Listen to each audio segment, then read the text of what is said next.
In today's episode of the Locked On Pistons podcast, we are joined by the Pistons Sideline reporter, Natalie Kerwin, to talk about this season, how special this season has been for the Detroit Pistons, coming off a fantastic win versus 76ers. We'll talk about that today's episode, Locked On Pistons podcast. Let's go.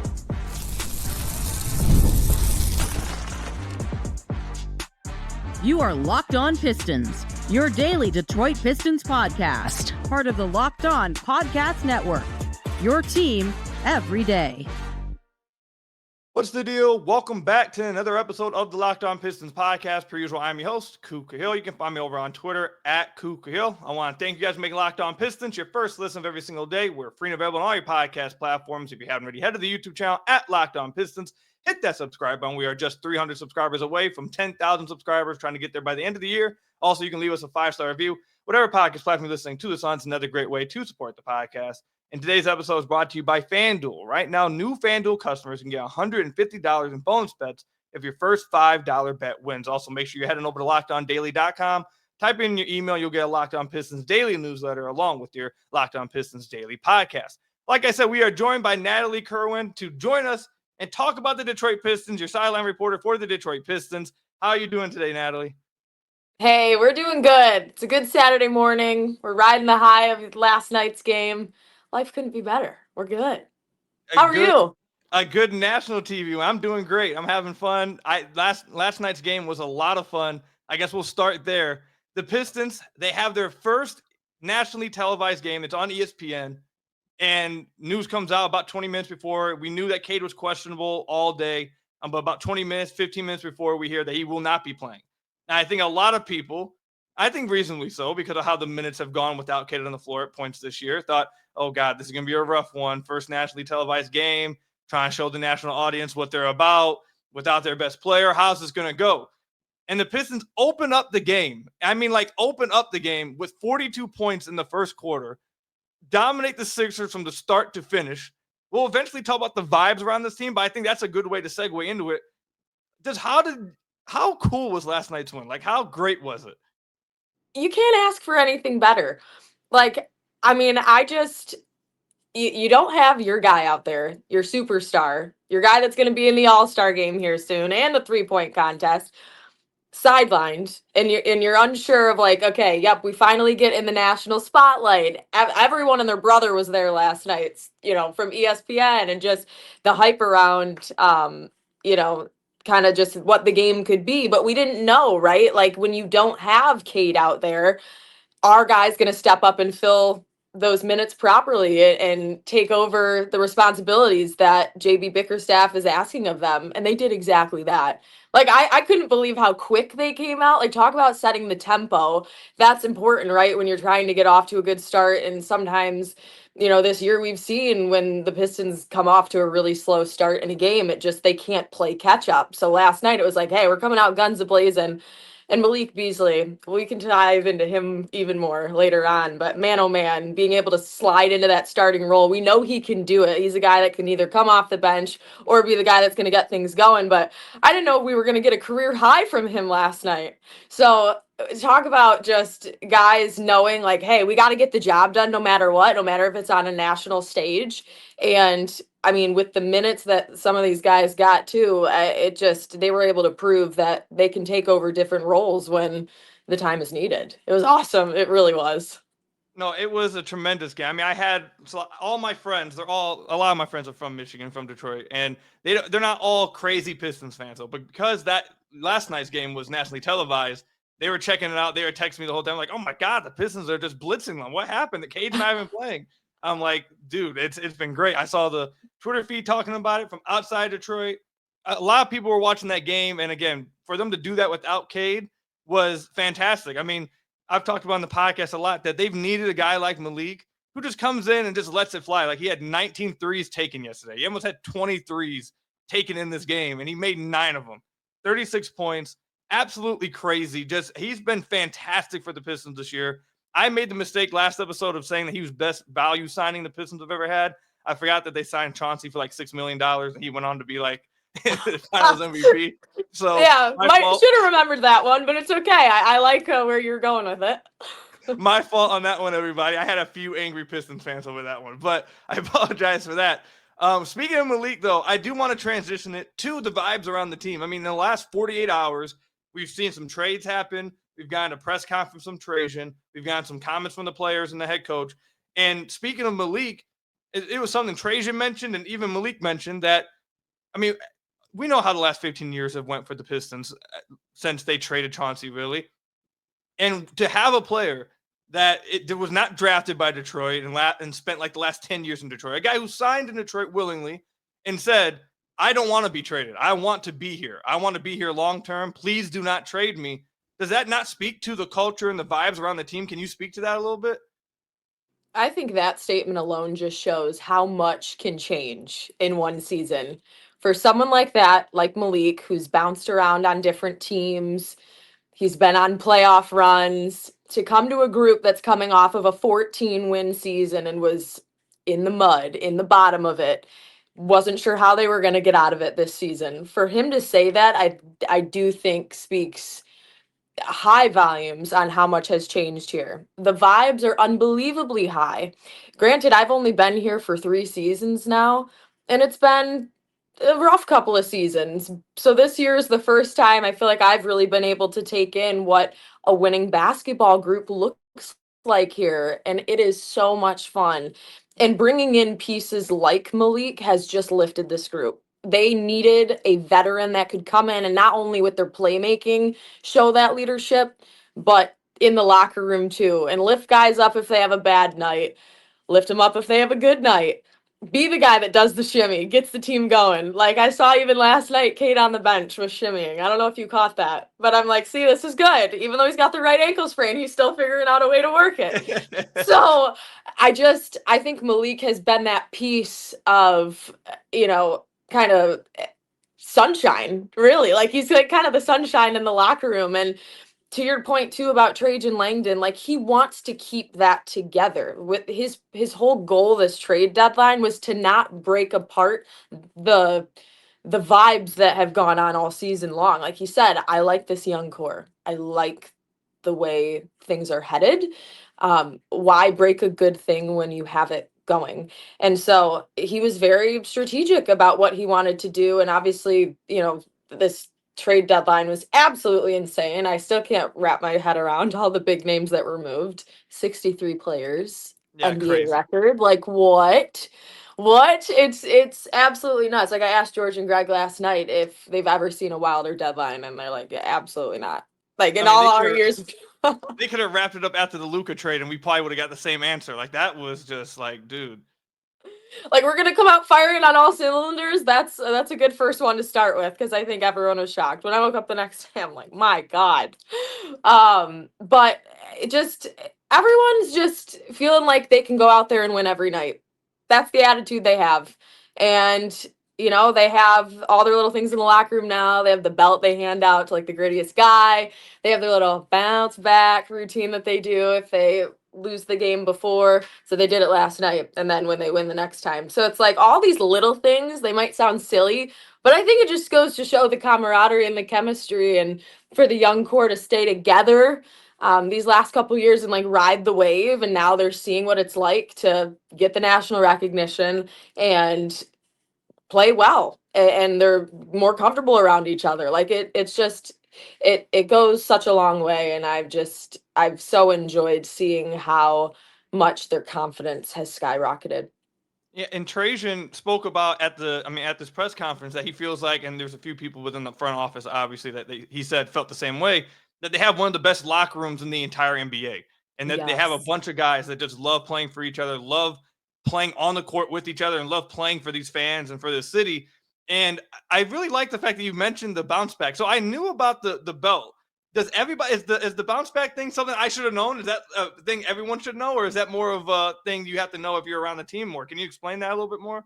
Yeah, well, I think you'll see sometimes on social media they've posted a few videos, but I don't think they post them every time they do their little dance. So after they get together in the locker room, if they lost the previous game and they win the next one, so in this case, what we saw last night, lost to Cleveland, win against Philly, they kind of gather around the middle of the locker room where the big Detroit Pistons logo is at, and they'll get in a circle, and they'll do their speech or whatever, and JB will talk, and then they'll all get together and they'll like bounce into the circle like while holding each other, and they'll be like, bounce back, and it's something that they started at kind of at the beginning of the season, maybe a couple weeks in.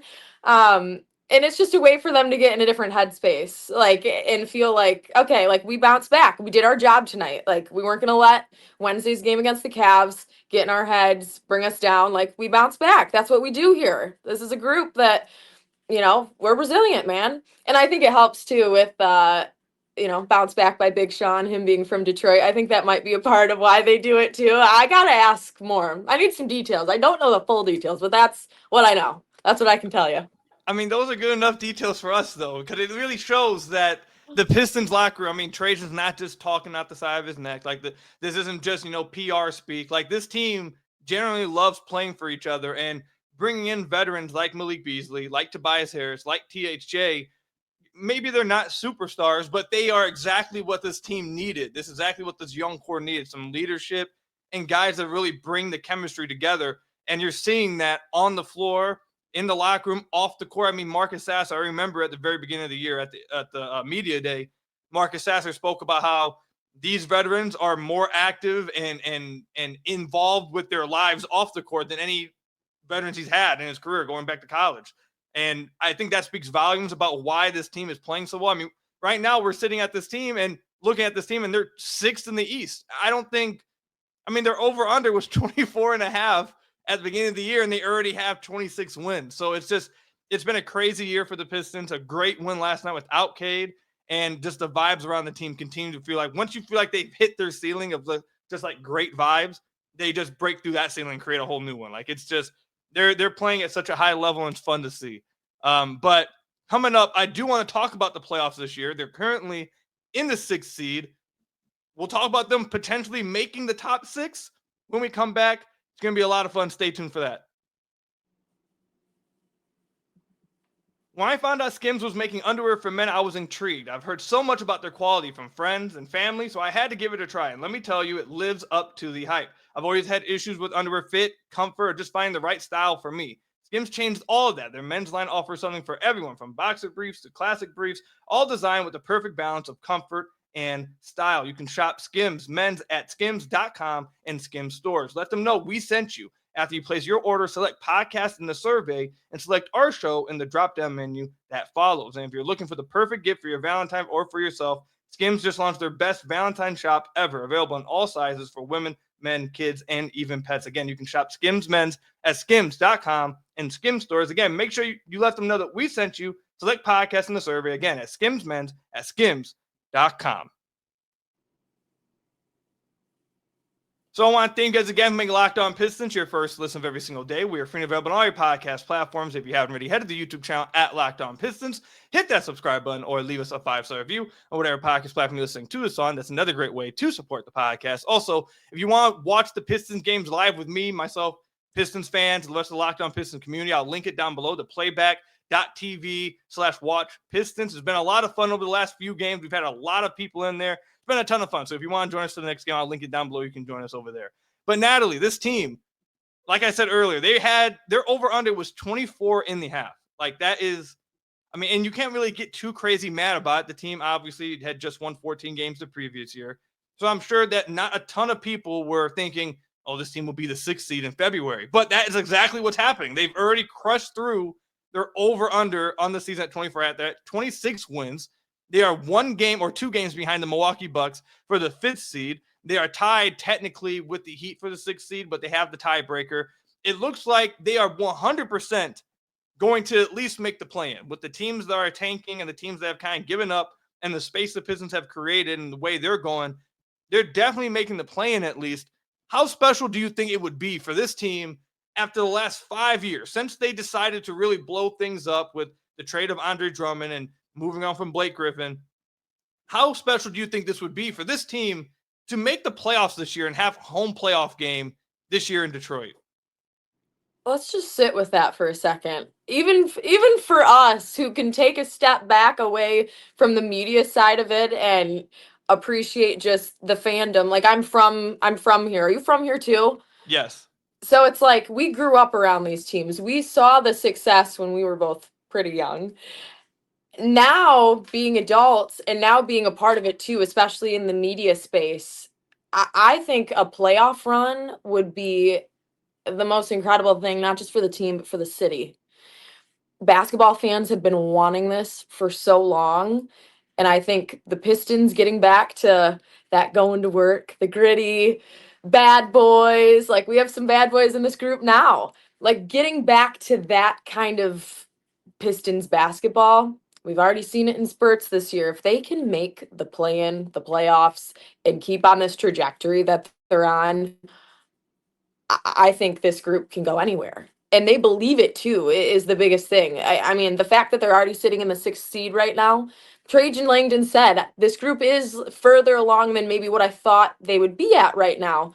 And then talk about after the trade deadline, you bring in guys like Dennis Schroeder to help take the pressure off of Cade with no JI the rest of the season. We're not sure when we'll get him back. It's likely he may not come back the rest of this year, but to have another primary ball handler like that is only going to help them get hopefully even further up in the seeding. And I think it would make them believe that, they can do anything. And Yeah, they're feeling that now. It seems so real. What once felt like a dream and so far away last season, it's like it's right here. Like they can grab it. Like the golden carrots right there. I think that they can feel like that they're right on the edge, on the cusp, like they can get there. And Cade, this year, he's an all-star. Like, this is a guy the Pistons drafted first. And for what it's worth, I don't feel like has gotten much national love outside of this year. Wasn't really talked about nationally. Like, most number one picks, they're followed relentlessly, whether it's for good or for bad, whether it's to say they're not living up or whether they are living up. Usually, the first overall pick is just followed at all times. And there wasn't much coverage of Cade outside Detroit for the first few years. And now this year, like you mentioned earlier, not only is he in the All-Star game, he's in the three-point competition. So we're taking home the All-Star game MVP and the three-point championship. That's going to be fun that weekend. But not only that, I had Sam Vecini of The Athletic on the podcast last week, and he spoke about how he thinks Cade is a legitimate option for all NBA third team. So we're talking about a team that is their franchise player is taking that leap. He's become an all-star. He's in other activities with the All-Star weekend. You're seeing him in commercials. You're seeing him on TNT. You're seeing him on ESPN. I forget the show they had, Inside the NBA or something like that on ESPN. Yep. You're seeing him all over this, all doing funny interviews with Funny Marco. You're seeing him do all this. You're seeing him ball out. And now people are talking about them not only making the playoffs and having a home game, but also, or home games if they were to make the actual playoffs, but also him potentially make all NBA team. Like that would be, and this is a guy who, again, missed the entirety of his second year. There were some questions, I guess, amongst the fan base of can Cade be successful and healthy throughout a full year? And he's been completely healthy outside of missing just a game with the ankle sprain, which will be fine. This has been a great year for the team. It's been a great year for Cade. I mean, like we talked about in the first segment, I couldn't imagine, like before the year, I did not like come close to predicting this being as good of a season as it's been. And you mentioned it that you grew up here and that you're from here. I want you to just speak to people who maybe aren't living in Detroit right now that listen to the podcast, maybe Pistons fans. We have a lot of Pistons fans that are from Europe, that are from Australia. Like we've had so many listeners of the podcast mention that they're from out of state, out of country. I always bring this up. I talked with Johnny a little bit. I just want to hear your thoughts on it. They moved to Detroit to Little Caesars Arena from the Palace. And in Detroit, where they're located, it's so cool. And I can't wait for all the teams to be so good in the playoffs. And we're almost there because it's really just like a three-corner. Like you have Ford Field right here. Across the street, you got the Tigers. And across the street, you got the Little Caesars Arena, all in just one little block. So when they're all popping off and they're all going crazy, downtown is just like, can you just speak to the energy of downtown around these teams right now with what the Tigers did and obviously the Lions season and what the Pistons are doing and even the Red Wings? Detroit is just on one right now. I don't know what's in the air, but the people here, the fans, it's been unreal to be a part of it. And, you started it. I mean, with the Lions in the season they had, even last season, they were kind of the first ones that got things going. Okay, NFC Championship. These guys are absolutely rolling. Unfortunately, that game didn't go the way we wanted it to. But then they come back this year and have an unbelievable season, and it does not go the way we want it to once again. But it's like you get the fans coming out of the woodwork that maybe weren't always watching, and they're like, wow, like we're actually good. Like people are talking about us on a national stage. Then you got the Tigers go on the most unpredictable, make it into the playoffs. They had like a 0.2% chance at the beginning of August and make a huge run. Then you got the Pistons who are trying to turn things around from a 14-win, bottom of the barrel season last year.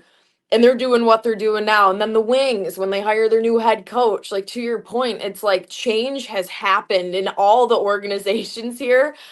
And I think people are realizing like Detroit's a freaking cool sports town. And when it's on cloud nine, when it's at the top, fans are nuts. Like I think whoever wins a championship next, this town is gonna burn down. They're gonna lose it. I envision what a parade would look like down here. Like I talk about it with my parents all the time. They're like, "Oh, during all the Red Wings runs and Pistons back in the day, like it was insane, but I can't imagine what it would be like, nowadays since all four teams have been in a little bit of a drought for some time now. Like whoever steps up next and can get it done, it's I can't imagine. I think it'd be a little scary." I think people would go crazy, and I think we're all dying for it. We're thirsty for it, and the fact that we are in this little corner of downtown and you can walk to each arena, I think is just, I don't know. I like having that little square, not having everything so far apart. Like the Palace, of course, has so much history, and it was cool. It was kind of its own thing. Like when the Pontiac Silverdome was here too for the Lions, like it just was its own building and it had so much history in itself. But I like that we're all together now. I think that makes it feel more like, okay, like all Detroit sports fans, and no matter what team you root for, like we're all here. And like you'd see people trickle too this year. Not me going off on a tangent right now, but I feel like I'd see No, like go ahead. after a Lions game, if there was a Pistons game later that night, like you'd see those fans come over, or vice versa, or even after a Tigers game, like people are supporting each other now and realizing like these teams are fun. These teams are really fun. And I think you mentioned it. I think it's amazing because it really shows how Detroit is a like top tier sports town when you give them something to root for, especially when you've got all the teams together. Like you mentioned, you got a Lions game at 1, Pistons game at 4. You got them walking across the street to multiple games. You got the fans all supporting each team because they're all just right there. Like it's almost impossible to not show love and show like hype for all the teams. They're all right there. Like you could be watching a Tigers game, a home run happens at the same time. Amon-Ra St. Brown's catching a touchdown. Like it's like at the same, like all this stuff is popping off at the same time, and the city just be vibrant. It's crazy. I remember. Wouldn't it be sad to not be a sports fan? Like, isn't that just so cool how that can all happen at one time? And like, even I'm just thinking of the Suns game recently, like the night there was the Lions playoff game. Like people came over and watched us earlier in the day, and then they trickled on over to the Lions that night to watch them face the Commanders. Like, talk about a fun day, being able to just go across the street, do your thing, spend it downtown Detroit. Like, this is an unbelievable sports town, and I think it's slept on. No, it definitely slept on. It definitely is. But with all the teams coming back and all of them seemingly like rising at the exact same time, I think you're going to start seeing a lot of respect put on Detroit as a sports city. But when we come back, though, I want to ask Natalie. So I want to start with asking how you got to where you are and just talk about your career path a little bit. And then we have some fun questions that some people wanted me to ask you. We'll get to that coming up. When the game tips off, the NBA action is just getting started, and there's no better place to get in on it than with FanDuel, America's #1 sportsbook. With FanDuel, you can place live bets throughout the game, so even if you miss the opening tip-off or want to bet on a fourth quarter comeback, you can stay in on the action. And if you're looking for a bigger payout, you can even combine your live bets into a same-game parlay. As I've told you guys many times before, started using FanDuel a few years ago. I've not stopped using it since. It's super fun to use, super easy to use, but most importantly, like I said, super fun to use. Maybe I use it a little too much. My wife probably would like me not to use it as much. But right now, new FanDuel customers can get $150 in bonus bets if your first $5 bet wins. Just visit FanDuel.com to join today. That's FanDuel.com for your shot at $150 in bonus bets. Make every moment more with FanDuel, the official sports betting partner of the NBA. So I want to thank you guys again for making Locked On Pistons your first listen of every single day. We're free and available on all your podcast platforms. If you haven't already, head to the YouTube channel at Locked On Pistons. Hit that subscribe button or leave us a 5-star review on whatever podcast platform you're listening to this on. That's another great way to support the podcast. Just real quick housekeeping notice for you guys, because this is the first podcast I'm recording since making the announcement. I will be going full time with all the Locked On Pistons sports media stuff. So you guys will be getting a lot more stuff from me, whether it's writing, more episodes, more bonus episodes, etc. So I'm excited for it. Join us over on not Locked On Pistons. Join us at the Playback Room. I'll link it down below. We'll be live every Pistons game. We can all watch it together. Doing a lot of fun stuff. So make sure you guys stay tuned and follow me on all, Twitter, follow me over here, etc. But all right, so Natalie, I want to ask you about your actual grow up in this field. So you mentioned that you've been here for 3 years. I see in your Twitter bio that you were from Michigan State. Give us just a heads up of explanation how you decided that this was what you wanted to do, and the hard work and what it took to get to where you are now. Well, first off, I know you said you're taking this job full time, and I want to say congrats to that, because you do great stuff. Got to give you your flowers and your love before I get off track here. But seriously, that's awesome. Awesome. We need more people like you to keep pushing out content. That's how this team's going to keep getting more love. Appreciate you. I love it. So as far as my journey, I have always been a huge sports nut, but never knew I wanted to do anything with it as a career. It took me really up until later in high school, when I was applying to schools and trying to pick out my major, what I wanted to pursue as a job one day. So I just, back in those later years in high school, I had one of my English teachers suggest to me, he's like, you should do a job shadow at a news station, like in their sports department, because we all know you love sports. I was a 3-sport athlete my whole life, and I was also good at English. So it was like, let's put the two things together and make a career out of it. So honestly, I went and did a job shadow downtown Detroit at Channel 7 in their sports department. And it was like, okay, this is what I'm doing. I have no other goal in mind but to accomplish this, and I'm going to be a sports reporter. I didn't know exactly what that looked like, but I'm like, this is what I'm meant to do. So applied to Michigan State, and went there, got my degree, 4-year degree in sports journalism, and did tons of internships while I was there. I worked for the Big Ten Network. I worked for a student sports radio station, and I was on the Michigan State men's basketball beat. So that was during 2019 and their crazy run. And then 2020, what would have been, I think, a national championship banner got canceled with COVID, but I was able to cover the team for those couple of years and really get my love of basketball going then. Being around Tom Izzo and the history that Michigan State has as a program. And yeah, did radio, did on-air broadcasting. I ended up working for Big Ten Network in Chicago one of the summers too. Like, I was trying to get my hands on everything that I could and be as well-rounded as possible to have everything checked off. I did some writing as well. And so I was like, hey, I want to be able to get a job and say, I can do anything that you need me to do. So I also did stuff behind the scenes too with a camera. So like literally everything you can think of. And so I graduated during COVID. I'm younger than you guys might think. I'm only 26. So I graduated in 2020. So right around the same time.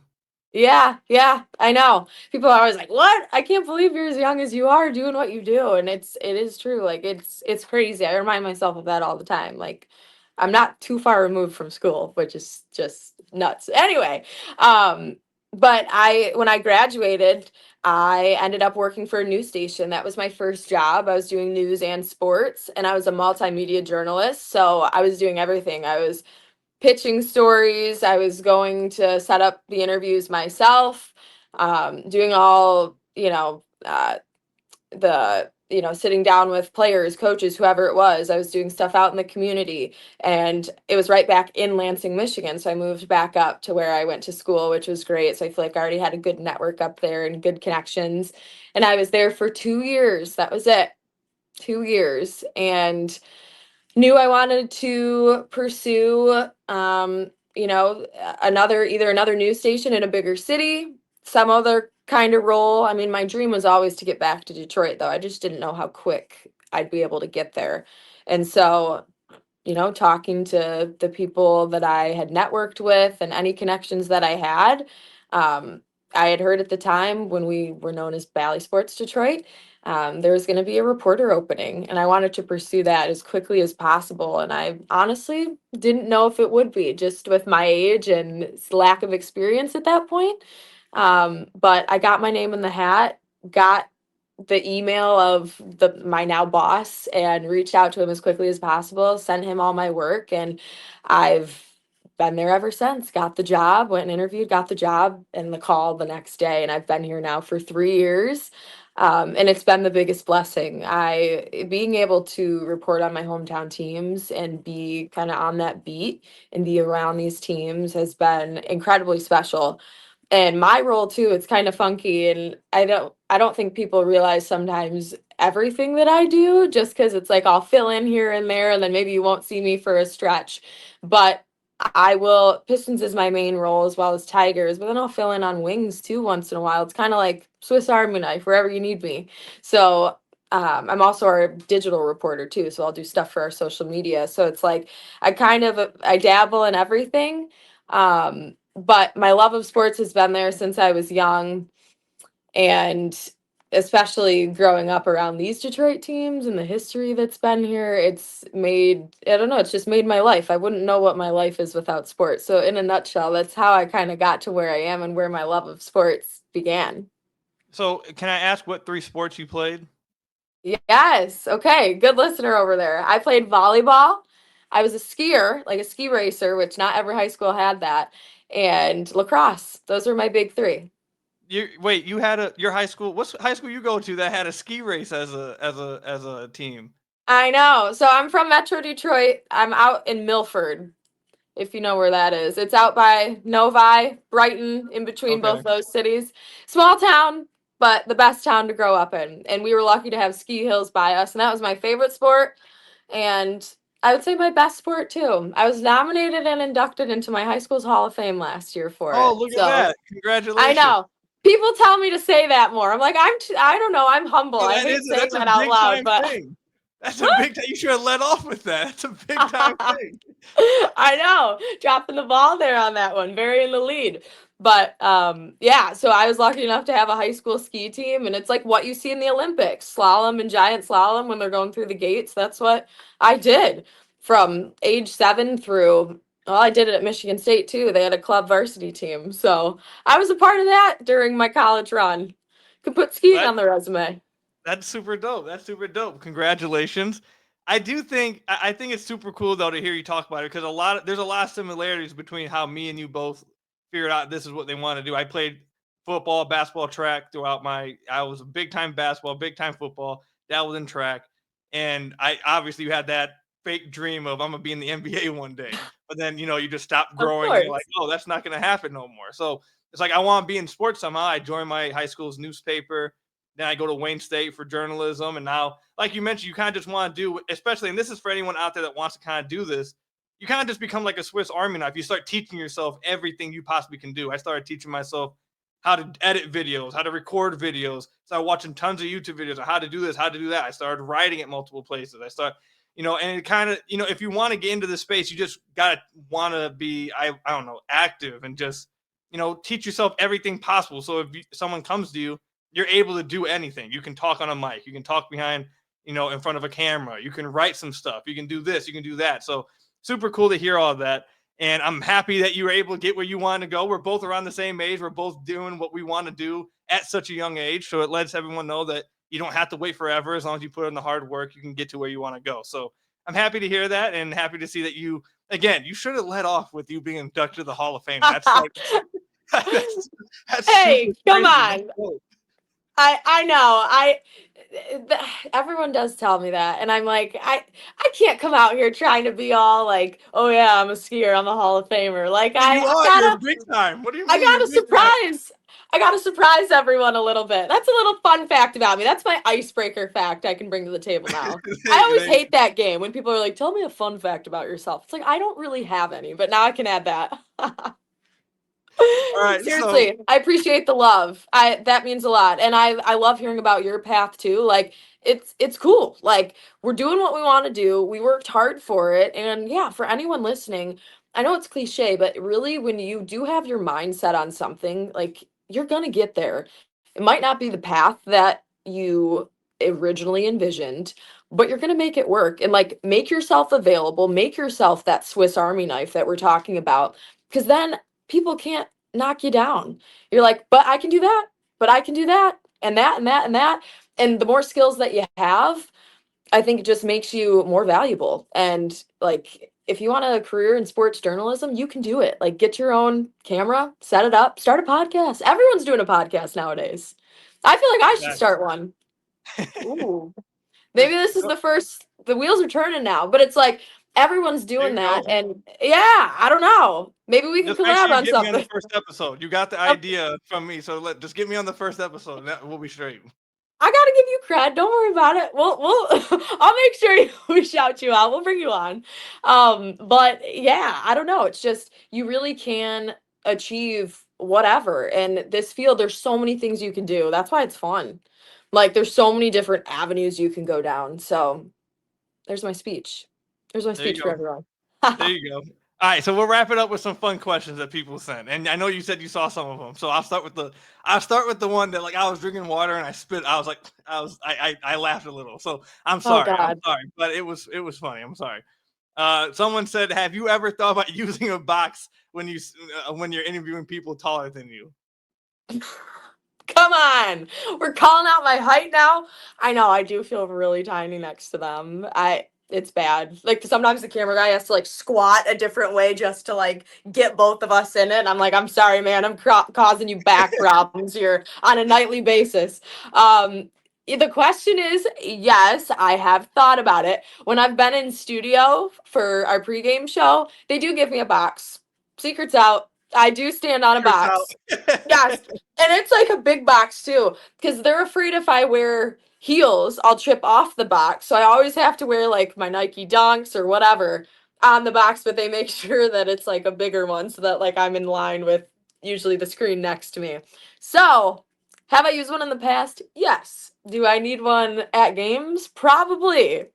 If someone's talking about it, that means I probably should listen. So I don't know. But like think about it. Where would you go and grab the box from? Like real quick. Like, hey, hold on, Cade. Let me just grab my my little stack a bunch of chairs on top of each other flat and just stand like balance on the chair.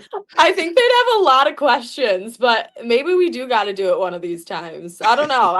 I do feel incredibly small though. It is funny. And I get more comments about this than you think. Like in my DMs, people are like, dude, why are you so tiny? It's like, okay, can't help it. I don't know why you're asking me this. All right. The next one is, do you enjoy the Pistons or Tigers games more? You know, they're both so different. Like they're unique in their own ways. They're obviously two total different sports, but it's like two different times of the year. The games itself are different. Like baseball's more chill. Like you're outside, you're enjoying a good time. You have a lot more time to just tell stories, especially on a random 1 o'clock day game. Like it's just a different vibe, quite literally. Basketball, it's fast paced, it's up tempo. You're like in on the action, you're really close to everything happening. So they feel different to me. I enjoy both in their different ways. I feel like I don't have an answer to that because they're both enjoyable to me.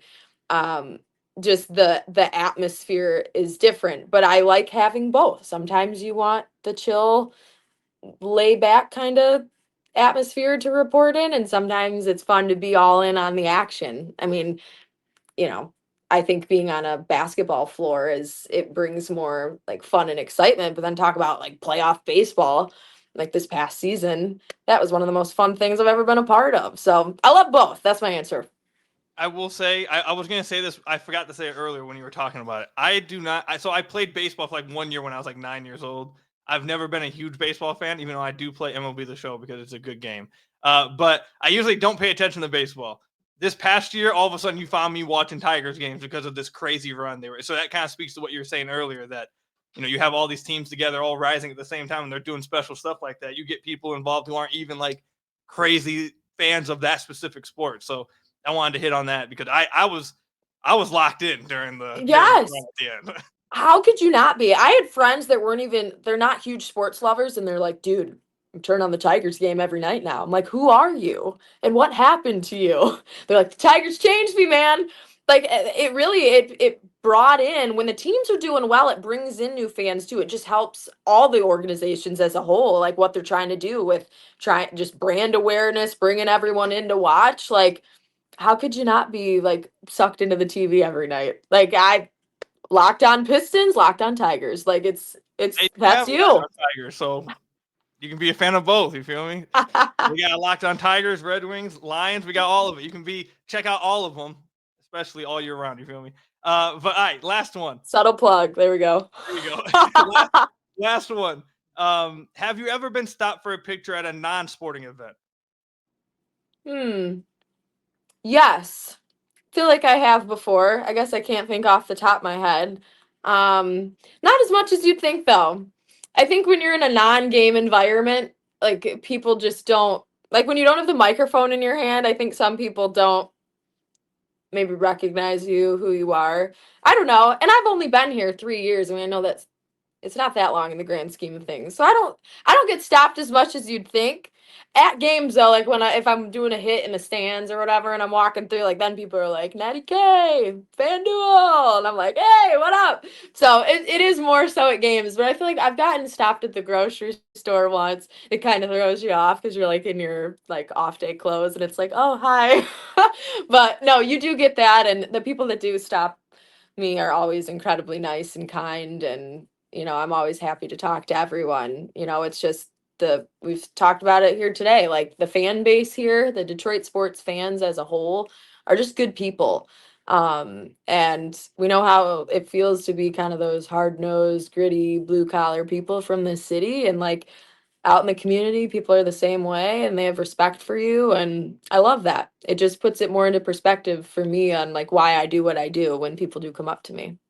Well, after appearing on Locked On Pistons, you'll get a lot more, I promise. Hey, I love that. I can't believe it's taken this long for me to even come on. Like I love this. That's on me. That's my fault. That's my I fault. know. I haven't asked you. What are we doing, man? Fault. That's my fault. I apologize. We'll get you back on again though. Probably at the end of the year when they're getting to the playoffs. We'll have you on to season review. Maybe in the off season stuff. I'll stay in touch. Okay, I love it. Can't wait. All right, so thank you so much for coming on. You guys obviously can follow Natalie over on Twitter at Natalie Kerwin 1. You obviously will get all of her work when you watch Pistons games, Tigers game, etc. You guys will see her on TV. Thank you so much, Natalie, for coming on. This was a lot of fun. I appreciate you. Thank you guys for making Locked On Pistons your first listen every single day. Make sure you hit that subscribe button. Leave us a 5-star review, whatever you listen to, or whatever podcast platform you're listening to us on. I'll catch you guys in the next one. Stay safe out there. Go Pistons. Until next time, I'll see you guys later, everybody. Peace out.